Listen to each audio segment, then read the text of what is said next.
Hello everyone, today we're going to see some counting techniques. So in the last video, we see that the probability for equal likeness events is P equal to NA over N. So this becomes a counting problem to get the probability, but there is not always a straightforward way to do it. So we need some counting techniques because we need to take in account some permutation that kind of stuff. So let's begin. The more easiest one is the product rule. Let's see with an example. Imagine we want to go to Cancun and we need two airlines, one to go there and one to go back. So for example, we have Viva Aerobus and Aeromexico. Now, we don't care which one gets us there and which one gets us out. For example, we can have two Vivas. We can even have Aero and then a Viva. And we have two Aeros. Now, in this case, NA is Viva Aerobus, and we have two different ways of putting. We can have it there or we have that there. There are two orders of we can put Viva Aerobus. So in one, equal to two. For Aeromexico, it's the same. We can put it here or we can put it there. So we have two forms. Now, according to the product rule, what we have to do is multiply the number of ways we have to order one, the ways we have to order the data. So this will n equal to n1 times n2, which in this case is equal to 4. And as we can see, we have 4 ways to accommodate this because we can go with Viva first and then Aero, or Aero first and then Viva, or we can have both Viva or both Aero.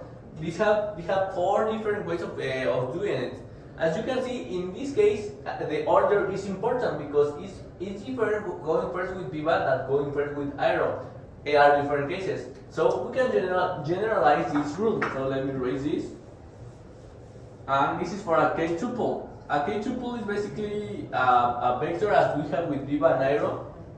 So just in different lengths, like 5, for example, we have vector 1, 2, 3, 4, 5. It will be a 5 tuple. Now, in this case, we want the same. Imagine these are airlines. We'll have 5 different. These have 5 different positions to be 1, 2, 3, 4, 5. The 2, 1, 2, 3, 4, 5. So we are going to apply the same in a generalized way that will be multiply each one. So n will be n1 times n2 times n3 times n4 times n5. And this is the generalized rule that it will be until nk you will have, for example, k different things to order. But it's the same procedure as in the last one. For example, imagine we want to hire 5 between 1 people between 5 orders, 2 people between one driver between and choose between 2 drivers, and 3 teachers. For example, in this case, the ways we can pick each one, if we care about the order, will be like 5 times 3 times 2. 5 orders, 3 teachers, blah blah blah. And this will give us a 30. We have 30 different ways of choosing between these 3 parts. And this is the product rule, and this is one. And in this part, we care about the order because it's different in this part for the airlines, having this one first or this one first. Now, what if we don't care about the order? There are other ways. So let me erase this part.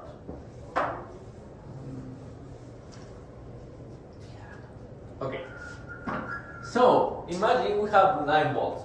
1, 2, 3, 4, 5, 6, 7, 8, 9. 1, 2, 3, 4, 5, 6, 7, 8, 9. Okay.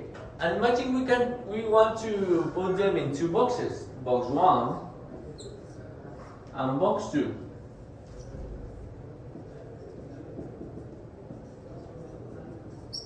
Now, we can start to put them in the order we want. Example, we start with 1. So we take it out there and here have 1. Now this 1 and you have 2. And so on, so on. So at the beginning we can choose between 9 different bolts, but when we put 1 already inside the boxes, we have to pick between 8 different ways of choosing them, and then when we have put other 7, 6, like that. So these give us n factorial different way because it's the same as the product rule in the first part.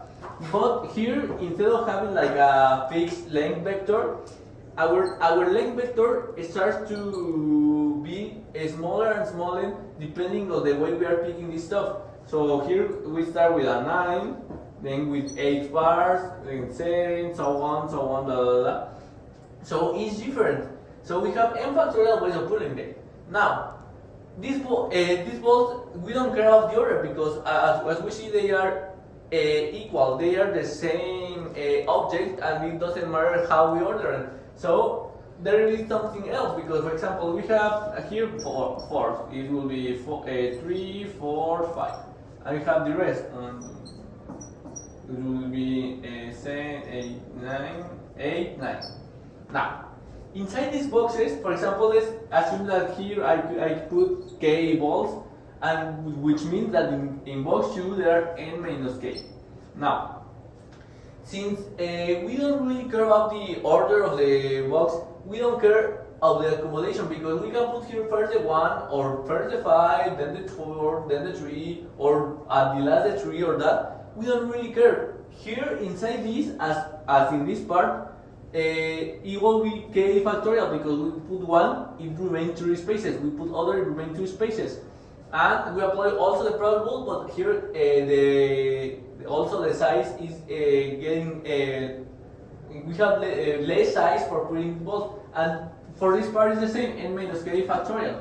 But this form of order in this part, we don't care about them because they are the same. We can put anyone and it will be the same. Here I can label in this part, but this could be not labeled.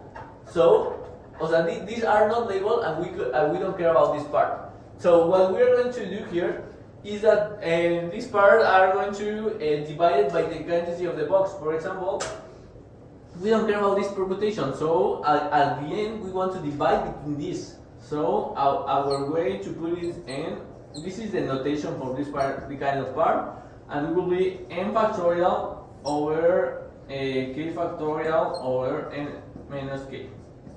And this will be a form to order this to take in account that we don't care about the order inside the boxes. So this will be like our form to calculating this. Now let's see an example. Sorry, let me erase this part first. So imagine we have 25 printers. 25 printers. We have 15 lasers. 10 lasers, 15 inkjet, and we want 6 printers. We want to take out 6 printers, but we want 3 to be laser. How do we do this? Well, the thing we need to take in account first is that we have 25 printers and we want to take 6 printers out of this. So we will use the notation that we get in the last part. 6 out of 25. Now this is the total number of permutations that are inside this part. Now we need to take in account that we want 3 lasers, but to take 3 lasers we need to take 10 of 3. Of 10 things we take 3 lasers. But if we have 6 printers, that means that the other 3 need to be inkjet. So this will be 15 of 3. Now this is the total permutation that we want to take in account in this part. So we take in account the product rule because these are the counting to the laser and the counting to the inkjet. We need to multiply this part. That will be the total forms of choosing 3 laser jets and 3 inkjet. And we need, as we saw in the previous part, that probability is equal NA over N. That is assuming that everyone has the same probability of insurance E. So we will put this part in the upper part, 10 trim times 15 trim, over the total number of things of counting all of this. So it will be 25, 26. Now, you can put this in a calculator or use the equation that we put first, and it will give you a result of 0.3 to 83. And this will be the probability of having 3 laser, exactly 3 laser printers and 3 inkjets. So thank you everyone. This is all for this video. It's a little bit longer, but it's a little more complicated subject. But I hope it helped you. See you. ¿Cuánto duró?